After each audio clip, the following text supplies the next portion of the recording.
Hello and welcome दोस्तों, मैं हूं पीयूष दानानी। इस वीडियो में हम देखेंगे सीआरएम सॉफ्टवेयर कैसे यूज़ करना है और उसमें क्या क्या फीचर्स हैं। ये software computer, tablet, Android mobile, iPhone सभी डिवाइस में आप यूज़ कर सकते हैं।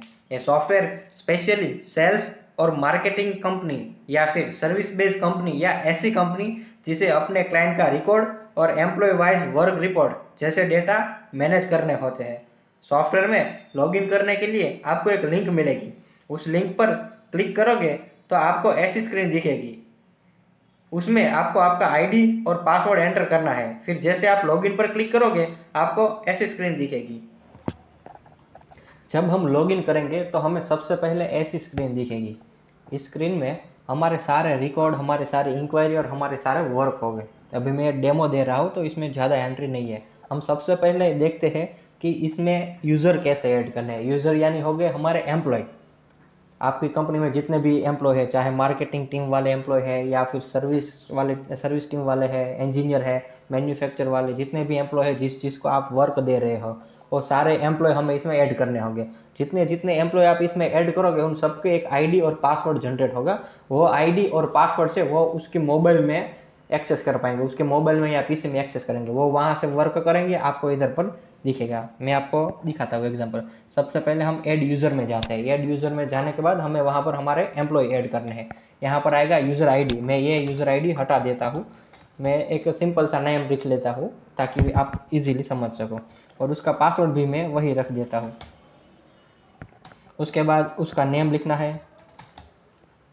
उसके बाद उसकी डिटेल डालनी है। मैं अभी कोई डिटेल नहीं फिल कर रहा हूँ। उसका जेंडर है, बर्थ डेट है या फिर फ़ोन नंबर है, एड्रेस है, जो भी उसकी डिटेल हमें फिल करनी है उतनी डिटेल फिल करने के बाद हम यहाँ पर सेव करेंगे। जब सेव करेंगे तो वो हमारी ऑल यूज़र के लिस्ट में आ जाएगा। मैं अभी सेव इसलिए नहीं कर रहा हूँ क्योंकि मैंने ये वाला यूज़र ऑलरेडी ऐड कर दिया हुआ है। जब हम ऑल यूज़र में जाएंगे तो हमारे जितने भी एम्प्लॉय है सभी एम्प्लॉय की इधर पर डिटेल दिखेगी। ये हमारे एम्प्लॉय का रजिस्टर है। इसमें हमने जितनी डिटेल डाली होगी उतनी डिटेल हमें यहाँ पर दिखाई देगी। जैसे कि ये महेश का हमने अकाउंट बनाया है, उसमें हमें कुछ एडिटिंग करनी है, उसके प्रोफाइल में उसकी इन्फॉर्मेशन ऐड करनी है या फिर किसी रीज़न से हमें उसका पासवर्ड वगैरह चेंज करना है, तो यहाँ पर एडिट पर क्लिक करेंगे तो जो कंपनी के ऑनर है वो यहाँ से उसकी कोई भी इंफॉर्मेशन चेंज कर पाएगा। अगर ये एम्प्लॉय डिलीट कर देना है तो यहाँ से आप उस एम्प्लॉय की सारी डिटेल भी डिलीट कर सकते हो। इसके अलावा देखते हैं यूज़र स्टेटस। यूज़र स्टेटस क्या हो गया कि जब हम एम्प्लॉय को कोई वर्क असाइन करते हैं या फिर एम्प्लॉय अपनी एप्लीकेशन या अपने पैनल से कोई वर्क ऐड करता है तो वो उसने कितना वर्क कंफर्म किया है, कितना वर्क बाकी है, वो सारी चीज़ हमें यहाँ यूज़र स्टेटस में से दिखेगी। वो हम आगे जाके देखते हैं। ओके, हमने एम्प्लॉय सारे ऐड कर लिए। इस तरह से आपकी कंपनी में जितने भी एम्प्लॉय है वो सभी एम्प्लॉय को आप ऐड कर दोगे। उसके बाद देते हैं वर्क। मतलब कि हमारे पास कोई नई इंक्वायरी आ रही है या कोई वर्क आ रहा है। कई बार क्या होता है कि हमारे पास काफ़ी सारी इंक्वायरी आती है लेकिन वो डेटा मेंटेन नहीं होता है, तो कई बार एक दो इंक्वायरी निकल जाती है जबकि वही इंक्वायरी इंपॉर्टेंट होती है। तो वो सारी डेटा मिस ना हो जाए तो इसीलिए तो ये सॉफ्टवेयर का मेन यूज़ है। और एम्प्लॉय क्या क्या वर्क कर रहा है उसका प्रोग्रेस वो भी मेन है। तो सबसे पहले हम वो इसमें हमारे सॉफ्टवेयर में वर्क ऐड करते हैं। इसके लिए हमें करना है ऐड रिकॉर्ड पर क्लिक। ऐड रिकॉर्ड पर क्लिक करेंगे तो यहाँ पर डेट डालनी है, मतलब कि वर्क कब करना है, या फिर एक कॉल है, मार्केटिंग का कॉल है तो ये कॉल कब करना है, तो वो हम यहाँ पर सिलेक्ट करते हैं कि भाई ये कॉल हमें सेकंड डेट को करना है। फिर यहाँ पर हमें एम्प्लॉय आईडी देनी है। एम्प्लॉय आईडी मतलब कि हम ये जो वर्क किसी को असाइन कर रहे हैं, जो वर्क की एंट्री कर रहे हो, वो ये वर्क फॉलो कौन करेगा। तो हमने हमारा एक एम्प्लॉय बनाया था, उसका आईडी हम यहाँ पर डाल देंगे। इससे क्या होगा कि यहाँ पर हमने जो एम्प्लॉय आईडी डाला ना उसी एम्प्लॉय को ये वर्क दिखेगा, हर किसी को ये वर्क नहीं दिखेगा।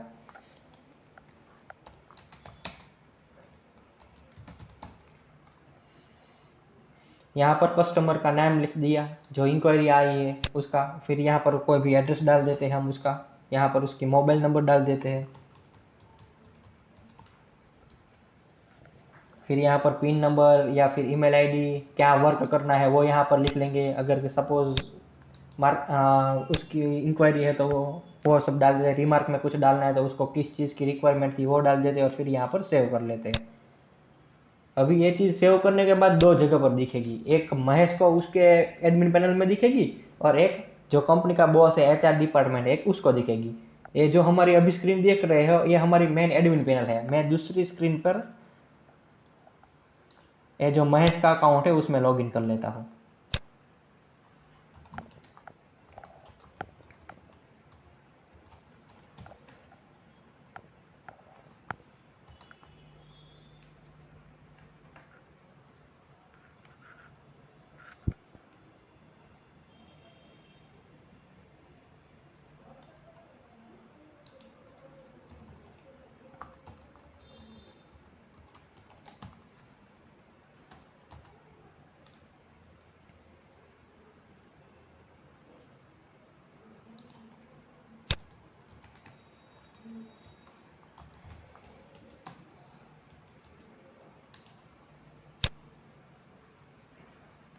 देखो अभी इसमें हमें क्या वर्क दिखा रहा है, अभी इसमें वही वर्क दिखा रहा है जो सिर्फ हमने महेश को दिया हुआ था।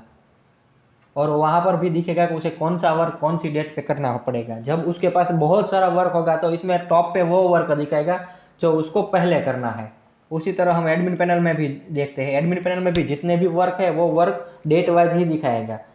बराबर, सपोज मान के चलो कि महेश को अभी और एक नया वर्क ऐड करते हैं तो वो महेश के अकाउंट में ही होगा, लक्ष्मण के अकाउंट में नहीं होगा। अभी एक वर्क 5 तारीख का लिख लेते हैं।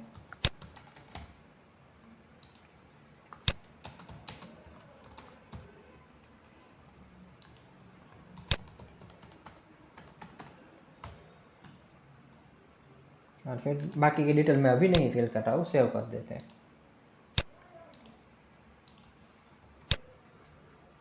देखो यहाँ पर वर्क आ गया नहीं है और वो वर्क उसी डेट के हिसाब से ही आएगा। अभी मान के चलो कि लक्ष्मण है वो काम कर रहा है, आज उसे 2 तारीख को उसे राजेश को कॉल करना था। तो अगर वो यहाँ पर कॉल पर क्लिक करेगा तो उसके मोबाइल में ऑटोमेटिकली उसका नंबर डायल हो जाएगा। उसमें कुछ कॉल करने के बाद कुछ स्टेटस आया तो वो एडिट करना है तो वो यहाँ राजेश पर क्लिक करेगा। कहीं पर भी उसके मोबाइल नंबर के अलावा कहीं पर भी क्लिक करेगा तो वो एडिट खुल जाएगा, उसमें वो जो भी उसे चेंजेस करना है वो चेंजेस कर देगा। सपोज उसके साथ कॉल हुई तो कॉल पर कुछ ऐसी बात हुई कि भाई मैं 4 दिन बाद डॉक्यूमेंट दूंगा, या फिर जो भी उसके साथ डिस्कशन हुई उसके बाद जो फाइनल हो रहा है वो इसमें लिख देगा कि भाई अभी ये काम इसलिए नहीं हुआ है क्योंकि उसने डॉक्यूमेंट सेंड नहीं किए, या फिर ये डील इसलिए डन नहीं हुए कि ये अभी बाहर है, उसने 4 दिन बाद कॉल करने का बोला है। तो उसके हिसाब से वो यहाँ से उसे जो भी अपडेट करना है वो यहाँ पर अपडेट करेगा। सपोज इसको हमने डाल दिया 8 डेट को कि भाई एम्प्लॉय ने कुछ बोला है कि भाई 8 डेट को मेरे को ये वाला करना है। उसके बाद उससे चार्ज की कोई बात हुई तो उसने लिख दिया कि भाई ये भाई जो चीज़ है वो 15,000 में मेरे उसके साथ बात हुई है, या जो भी कुछ लिखना है वो लिखने के बाद यहाँ पर अपडेट करते हैं। तो अपडेट करते तो देखो वो ऑटोमेटिकली पीछे चला गया। अब जब 8 डेट आएगी तब वो ऊपर आ जाएगा। और उसी के हिसाब से हमें यहाँ पर एडमिन को भी सब अपडेट मिलता रहेगा। देखो यहाँ से आज के दिन में अभी काम करना है महेश का, एक ही काम बाकी है, बाकी सब तो नेक्स्ट है। तो अभी आप शाम को बैठते हो तो आपको पता चल जाएगा कि भाई आज की डेट में अभी भी वो रिकॉर्ड क्यों अवेलेबल है। ये दूसरा रिकॉर्ड अवेलेबल क्यों है, क्योंकि महेश ने अभी दूसरे बंदे के साथ कोई डील नहीं की है। जब वो डील कर देगा, ये अपडेट कर देगा, तब इसमें से भी चला जाएगा। तो वर्क हुआ है या नहीं हुआ है वो भी इससे आप देख सकते हो। इसके अलावा जब जो एम्प्लॉय है वो कुछ कंफर्म कर देता है, सपोज आज ये 2 तारीख वाला काम हुआ है, उसके साथ जो भी डील होनी थी वो कंफर्म हो गया, तो फिर वो यहाँ पर जाके वर्क डन करके अपडेट कर देगा। तो अभी क्या होगा कि वो रिकॉर्ड लक्ष्मण के जो महेश है उसके अकाउंट से चली जाएगी। मतलब अभी वो इंक्वायरी या वो वर्क महेश को नहीं दिखेगा। वरना क्या होता है कि काफ़ी टाइम तब काम करेंगे, बहुत सारी इंक्वायरी आ जाएगी, तो जो इंक्वायरी डन हो गई या जो इंक्वायरी कैंसिल हो गई है वो भी इसको दिखती रहेगी। तो वो नहीं दिखेगी, जिसके ऊपर उसे वर्क करना है उतनी ही इंक्वायरी उसे दिखेगी। अभी ए बी वाली है, उसमें डील कैंसिल हो गया है, किसी रीज़न से ये काम कैंसिल हो गया है, तो वो वर्क कैंसिल पर क्लिक करके अपडेट कर देगा। तो इसके जो डैशबोर्ड है उस डैशबोर्ड से वो रिकॉर्ड चला जाएगा, और जो हमारी एडमिन पैनल है वहाँ से होम पेज से वो चीज़ चली जाएगी। इसमें होम पेज पे उतने ही रिकॉर्ड रहेंगे जो अभी वर्क कंटिन्यू कर रहे हैं। अभी देखते हैं कि कितनी फाइनल हुई है, तो हम यहाँ पर फाइनल रजिस्टर पर क्लिक करेंगे तो जितनी जितनी इंक्वायरी फाइनल हो गई है उसके रिकॉर्ड सारे हमें यहाँ मिलेंगे। और कितनी इंक्वायरी कैंसिल हुई है वो रिकॉर्ड देखना है तो वो रिकॉर्ड आपको इधर से दिखेगा।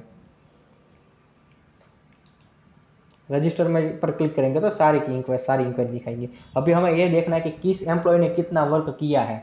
तो हम यहाँ पर यूजर स्टेटस में जा सकते हैं, उसके बाद क्लिक करते हैं महेश पर। महेश पर क्लिक करने के बाद व्यू पर जाते हैं, तो व्यू पर उस महेश ने जितनी भी वर्क किया है वो सारे वर्क का यहाँ पर दिख जाएगा।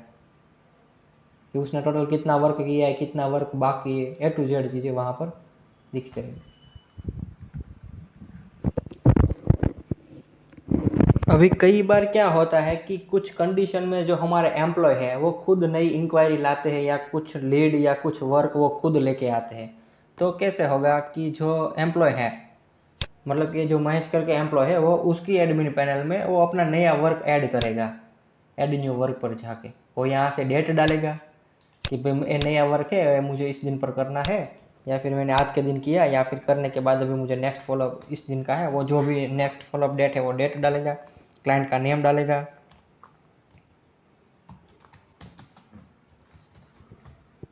उसका एड्रेस वगैरह डालेगा, उसका मोबाइल नंबर डालेगा,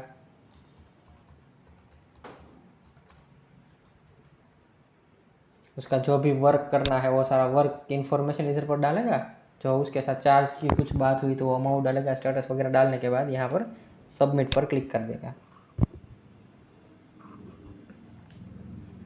अभी क्या होगा कि उसने जो नया वर्क या जो नई लीड ऐड की वो उसके रजिस्टर में तो दिखेगी ही, उसके अलावा एडमिन के रजिस्टर में भी दिखेगी, और किसी एम्प्लॉय को नहीं दिखेगी। ये वर्क अभी उस एम्प्लॉय को दिख रहा है और हमारे एडमिन को दिख रहा है।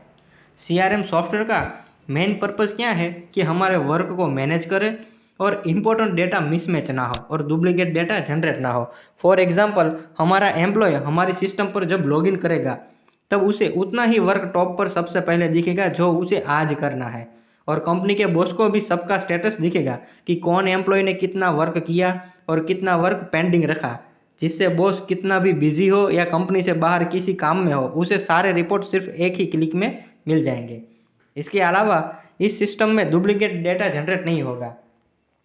जब ये सारी सिस्टम आप मैन्युअली करते हो तो कई बार एक ही कस्टमर की इंक्वायरी 2 एम्प्लॉय के पास होती है, जबकि हमारी सिस्टम में second time same contact number add नहीं होगा। वहाँ पर हमें मैसेज देगी ये इंक्वायरी ऑलरेडी किसी दूसरे एम्प्लॉय ने ऐड की हुई है, और सभी एम्प्लॉय का डेटा आपको मैन्युअली मंगवाना नहीं पड़ेगा, वो तो ऑटोमेटिकली एडमिन पैनल में आपको मिल जाएगा, और आपके एम्प्लॉय भी टाइम का पूरा यूज़ कर पाएंगे। पहले क्या होता था कि एम्प्लॉय जब वर्क स्टार्ट करता था मॉर्निंग में, तब वर्क स्ट्रेस या फिर नए पुराने सभी वर्क एक साथ होने की वजह से कई बार आज का एक आध काम रह जाता था बाकी, या भूल जाते थे। तो हमारे सॉफ्टवेयर में उस तरीके से एम्प्लॉय का टाइम सेव होगा, उसे वही दिखेगा जो उसे आज के दिन में ही करना है, ताकि उस टाइम को मैनेज करने में टाइम बर्बाद नहीं होगा। हमारी पूरी टीम ने कोशिश की है कि यह सिस्टम आपको मैक्सिमम हेल्पफुल हो, आप इस सॉफ्टवेयर का इजीली यूज़ कर सको, इससे आपको परफेक्ट इन्फॉर्मेशन जो आपको चाहिए आपके बिजनेस के लिए वो इससे मिल सके। इस तरह की या इसके अलावा सॉफ्टवेयर, वेबसाइट, एप्लीकेशन, किसी भी टाइप की आपको कोई भी सर्विस की ज़रूरत है तो स्क्रीन पर दिए गए नंबर पर आप हमारा कांटेक्ट कर सकते हो। Thank you.